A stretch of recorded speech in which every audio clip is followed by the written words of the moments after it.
Hello friends, कैसे हैं आप सब लोग। I hope you all are fine. Friends, पिछली कुछ वीडियोस में हम डीएलएड 4 सेमेस्टर का साइंस सब्जेक्ट का सीरीज़ लेके चल रहे हैं। Friends, in each series we are solving 17 questions. हम हर वीडियो में इस सीरीज़ में कुल 17 क्वेश्चंस देख रहे हैं। फ्रेंड्स, आज हमारा बहुविकल्पीय प्रश्न का जो सीरीज़ है वो ख़त्म हो जाएगा। इसके बाद हम लघु उत्तरीय प्रश्न का सीरीज़ स्टार्ट करेंगे, देखेंगे, सॉल्व करेंगे इन अ इजी मेथड। तो फ्रेंड्स, आज वीडियो लगभग 12 बजे करीब रिकॉर्ड ही हो पा रहा है, तो थोड़ा आपको वीडियो लेट प्रोवाइड हो सकता है। आज हम 17 क्वेश्चन से कुछ ज़्यादा क्वेश्चंस देखेंगे। फ्रेंड्स, हमने कुल 73 क्वेश्चंस कंप्लीट किए और आज 74 क्वेश्चंस को स्किप करते हुए 75 क्वेश्चन से वीडियो को स्टार्ट करेंगे।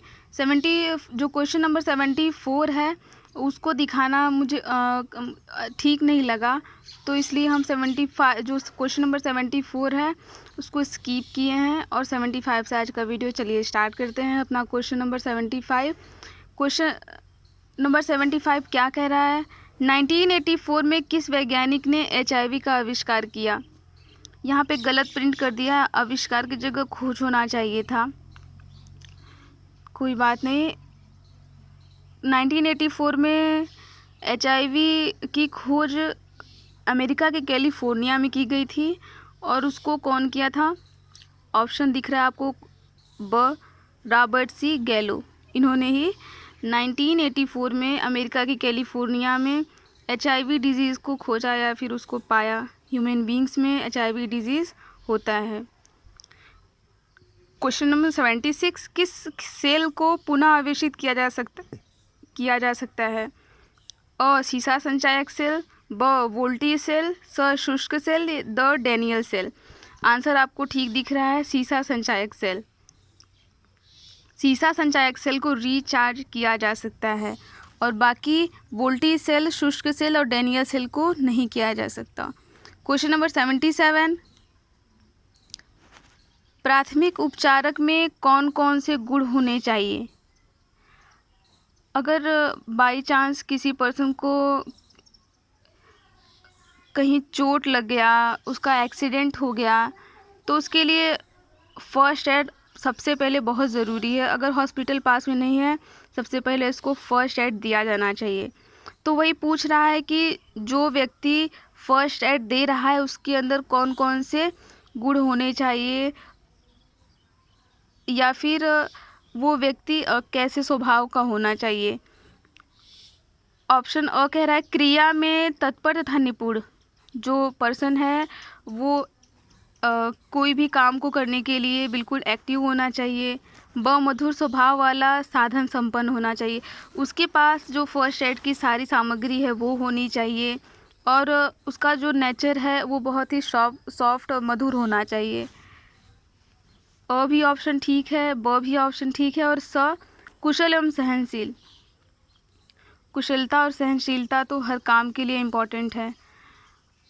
तो ये तीनों ऑप्शन ठीक लगें तो उपरोक्त सभी गुणों वाला हमारा ऑप्शन द ठीक हो जाएगा। क्वेश्चन नंबर 78, प्राकृतिक चयनवाद प्रतिपादित किया था। प्राकृतिक चयनवाद का प्रतिपादक कौन था, ये पूछा है। तो अ डार्विन, ब ग्रेगर जॉन मेंडल, स जगदीश चंद्र बोस या द लैमार्क। हमारा ऑप्शन अ सही दिख रहा है, डार्विन द्वारा। ग्रेगर जॉन मेंडल ने मटर के ऊपर एक्सपेरिमेंट किया था। जगदीश चंद्र बोस जी ने इन्होंने पौधों के ऊपर रिसर्च की थी और इन्होंने ही बताया कि पौधों में जीवन होता है और उनके अंदर सेंस होता है। छुई मुई का जो प्लांट था उसके जो पत्ते थे वो बिल्कुल बिखरे हुए थे, लेकिन जैसे ही जगदीश चंद्र बोस वहाँ पे गए, उस पौधे को छुए तो उसकी पत्तियाँ सिकुड़ गई। तभी वो पाएँ और सबको बताएं कि पौधों में सेंस होता है। और लैमार्क जी ने जैव विविधता में जिराफ के ऊपर अपना सिद्धांत दिया था और उन्होंने बताया कि किस तरीके से जिराफ की जो गर्दन है वो छोटे से बड़ी होती गई। जो जिराफ होते थे वो सरवाइव के लिए क्योंकि वो शाकाहारी थे तो वो पेड़ पौधों के पत्तियों को खाते थे, तो उनकी गर्दन छोटे होने की वजह से वो अच्छे से सरवाइव नहीं कर पा रहे थे, उनको भोजन नहीं मिल पा रहा था। तो वो क्या करते गए कि ऊपर पत्तियों की तरफ अपनी गर्दन को उठाते गए, पत्तों को खाते गए और कुछ सालों के बाद उनकी जो गर्दन है उसमें ग्रोथ होता दिखा और एटलीस्ट आज देखते हैं गर्दन की जिराफ कितनी लंबी होती है। तो ये कितना सही है। इसमें भी कई दोष देखने को मिले इनके सिद्धांत में, फिर भी उन्होंने जिराफ के ऊपर ही अपना वो सिद्धांत दिया था। क्वेश्चन नंबर 79, निम्नलिखित में से सांद्रण विधि नहीं है। सांद्रण विधि कौन सी नहीं है? फेन प्लवन विधि, चुंबकीय पृथक्करण विधि, निस्तापन विधि, गुरुत्वीय पृथक्करण विधि। निस्तापन विधि क्या है? सांद्रण विधि नहीं है। फेन प्लवन विधि, चुंबकीय पृथक्करण विधि और गुरुत्वीय पृथक्करण विधि, ये तीनों क्या है? सांद्रण विधि हैं। क्वेश्चन नंबर 80, कांच की छड़ को रेशम से रगड़ने पर आवेश आ जाता है। पिछले वीडियो में हम देखे थे कि एबोनाइट की छड़ को जब रेशम से रगड़ते थे तो उस पर ऋण आवेश आता था। तो वही सेम क्वेश्चन पूछा है कि वहाँ पे एबोनाइट की छड़ थी और यहाँ पे कांच की छड़ को अगर रेशम से रगड़ेंगे तो कौन सा आवेश होगा? आंसर ठीक दिख रहा है, धन आवेश। क्वेश्चन नंबर 81, आवर्त सारणी में किसी समूह में ऊपर से नीचे जाने पर, जो मेंडलीव साहब की आवर्त सारणी है उसमें जो सीरीज़ है ऊपर से नीचे जाने पे तत्व है उसके गुण में क्या चेंजेस देखने को मिलेंगे? आयनिक त्रिज्या घटती जाती है, सुचालकता घटती जाती है, घनत्व घटा जाता है या फिर धात्विकता बढ़ती जाती है। ऑप्शन द ठीक दिख रहा है, धात्विकता बढ़ती जाती है। उसकी रेडिएशन नहीं घटेगी, उसकी सुचालकता पे कोई प्रभाव नहीं पड़ेगा और उसकी डेंसिटी में भी कोई प्रभाव नहीं पड़ेगा। क्वेश्चन नंबर 82, रुधिर का थक्का बनाने वाली रुधिर कणिका का नाम है। आप जानते हैं ये क्वेश्चन तो शायद रिपीट हो चुका है, पिछली वीडियो में भी बताया गया था कि प्लेटलेट्स जो होती है वही खून का थक्का बनाती है। हमारा जो ब्लड था, ह्यूमन बीइंग्स के जो ब्लड होता है वो मेनली 3 रुधिर कणिकाओं से मिलके बना है। कौन कौन सी? रुधिर कणिका आरबीसी, डब्ल्यूबीसी और रुधिर प्लाज्मा। तो आरबीसी, डब्ल्यूबीसी और प्लेटलेट्स में आरबीसी का काम क्या था? एंजाइम्स का संवहन करना, पोषक पदार्थों का संवहन करना, ऑक्सीजन का संवहन करना और हमारे बॉडी के टेम्परेचर को, जो मानव शरीर का जो तापक्रम है उसको नियमन करना। और श्वेत रुधिर कणिका का काम था जो डेड आरबीसी होते हैं, मरे हुए लाल रुधिर कणिकाएँ होती हैं, उनका सफाया करना। हमारे ब्लड में से डेड आरबीसी का सफाया करना और ऑक्सीजन का संवहन करना भी इसका कार्य है। वह प्लेटलेट्स के द्वारा ही खून का थक्का बनता है। किसी जगह चोट लगी, अगर खून का स्रावण, रुधिर का स्राव हो रहा है तो कुछ टाइम बाद एक झिल्ली नुमा, रेसे नुमा होके जो चोट लगी हुए स्थान पे जो खून होता है धीरे धीरे उसका धीरे धीरे थक्का बन के खून का जो बहाव है वो रुक जाता है। तो यही प्लेटलेट्स की वजह से ही खून का स्रावण होना बंद हो जाता है। लेकिन वही एनीमिया रोग में, जिसको एनीमिया डिजीज़ है अगर, तो रुधिर का जो थक्का है वो बनना बंद हो जाता है।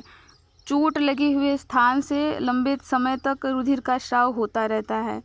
कभी कभी पेशेंट्स की डेथ भी हो सकती है।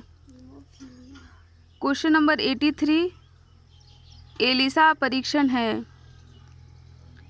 हेपेटाइटिस या ब क्षय रोग या स एड्स या द टाइफाइड।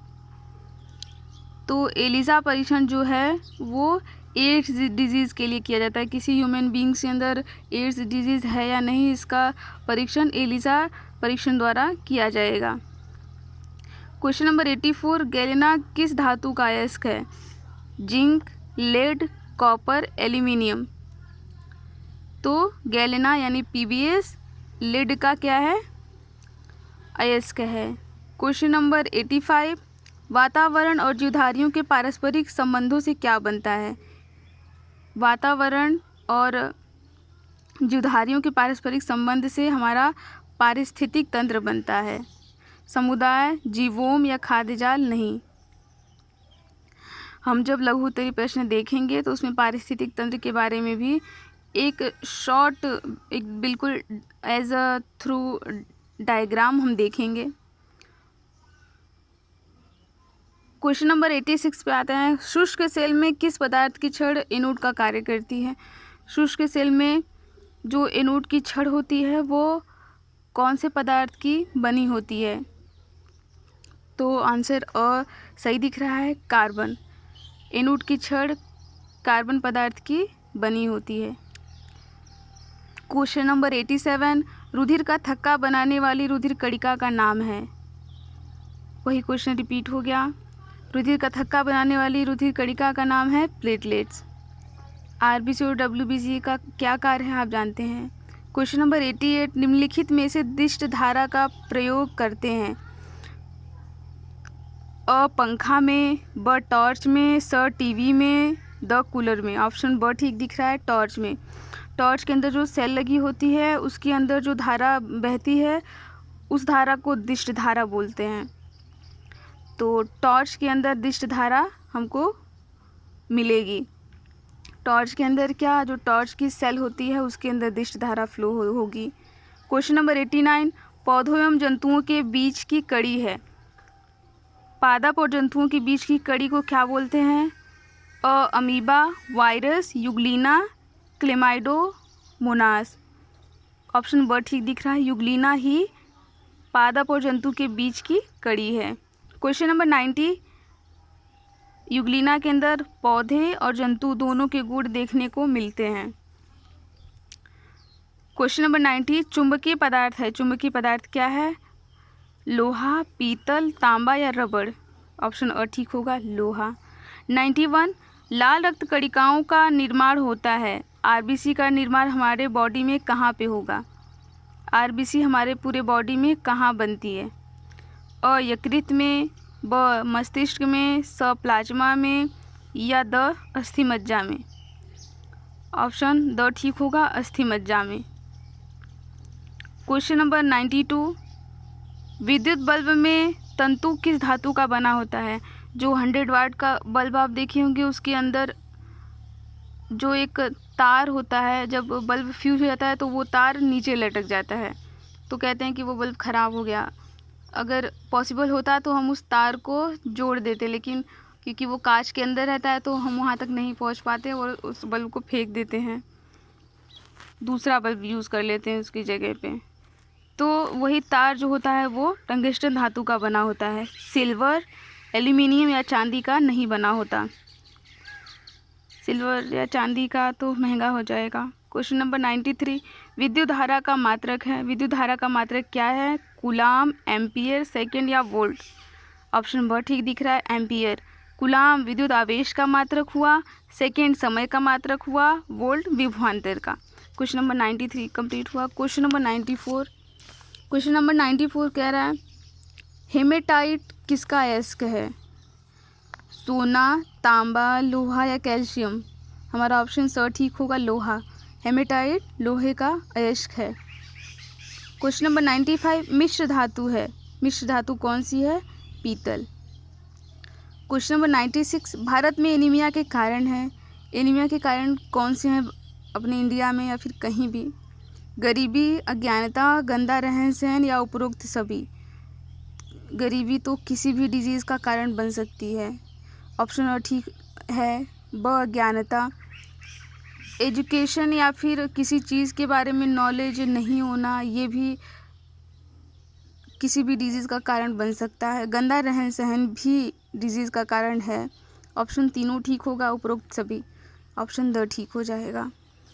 क्वेश्चन नंबर 97, उत्परिवर्तन का कारण है। उत्परिवर्तन का कारण क्या है? जीन परिवर्तन, जीवन संघर्ष, उद्विकास, प्राकृतिक चयन। तो जीन परिवर्तन क्या है? उत्परिवर्तन का कारण है। फ्रेंड्स, आज हमारा बहुविकल्पी प्रश्न का सीरीज़ कंप्लीट होता है। अब हम नेक्स्ट वीडियोज़ में लघु उत्तरीय प्रश्न का सीरीज़ देखेंगे और साइंस का पोर्शन कंप्लीट होने के बाद हम मैथ्स की सीरीज़ भी स्टार्ट करेंगे। तो आज का वीडियो कैसा लगा प्लीज़ लाइक करके बताइएगा। अगर वीडियो अच्छी लगी तो चैनल को सब्सक्राइब कर लीजिएगा for more updates. Please take care, have a nice day, thank you.